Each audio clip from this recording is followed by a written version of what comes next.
एक जना कहल रहन अपना ससुरारी गइल बड़े तो साली फरमाइश कर दरिए जीजा जी तनी हई ले आती हौ ले आती हई ले आती हौ ले आती। जब ले आओ तो नखरा धर दिया, छोट होता तो बड़ होता, छोट होता तो बड़ होता। वाह, एक दिन ले अइले उनका फरमाइश के सामान जीजा जी कहले कि आज तो तारा पहले ही के पड़ी। कैसे कहा था?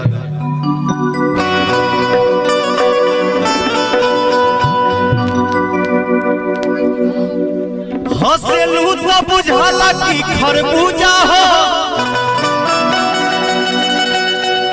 सोनला के जैसे रोहनी के भूजा।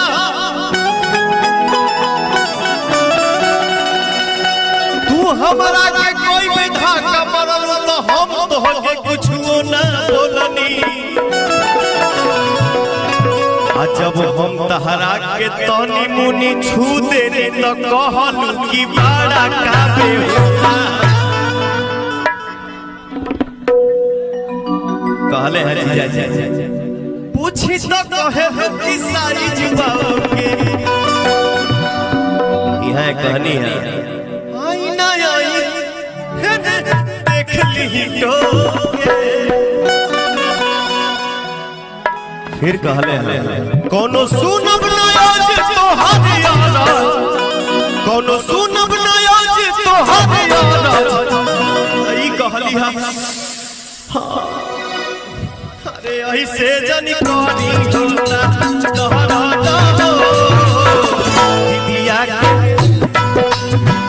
ऐसे जनी करी होला तोहरा दो दिदिया के।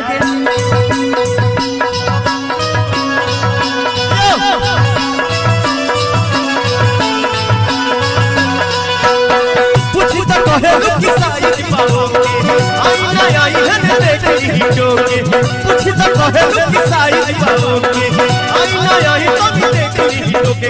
सुनो ना यार तो है यार, कोनो सुनो ना यार तो है यार। अरे ऐसे जनकानी होला तोहरा तो दिदिया के।